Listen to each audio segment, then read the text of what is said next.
Hey guys, Mr. Beard here with your class recap from Monday, Tuesday, and Wednesday, November 14th through the 16th.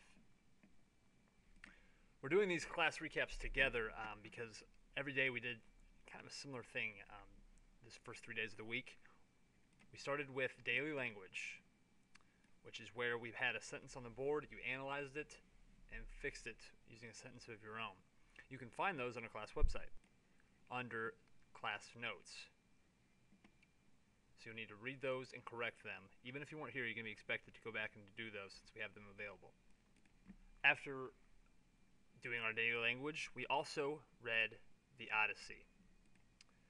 So far, we've covered Odysseus' adventures this week from Circe's Island to the Land of the Dead, the Sirens that sang those alluring death songs, to the dual monsters, Scylla and Charybdis. Remember, Scylla was the six-headed monster that plucked men out of Odysseus' ship like a fisherman would a trout or bass, and Charybdis was the swirling whirlpool monster that sucked down entire ships and ate them whole. While reading these misadventures, students were required to create a T-chart. If you think back to Tiresias' prophecy, when Odysseus visited the land of the dead, he met this famous blind prophet named Tiresias. Tiresias forecast some gloomy events in Odysseus' future. Using Tiresias' prophecy as a basis, students created a T-chart. Remember, a T-chart is just a T. Here. There's your T-chart. On the left side is Tiresias' prophecy. On the right is the adventures from the Odyssey to which they apply.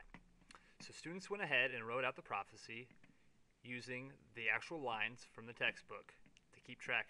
These lines are just here to keep track of what you're reading where.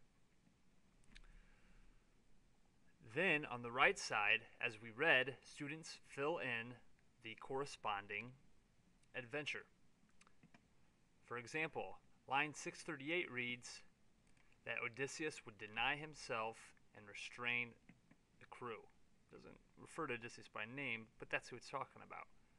So we of course know that it is referring to the Sirens, with Odysseus denying himself by physically tying himself up and restraining his crew by restraining their ears from hearing the sirens, by putting wax in their ears. So you can see this lines up exactly to what the prophecy was talking about.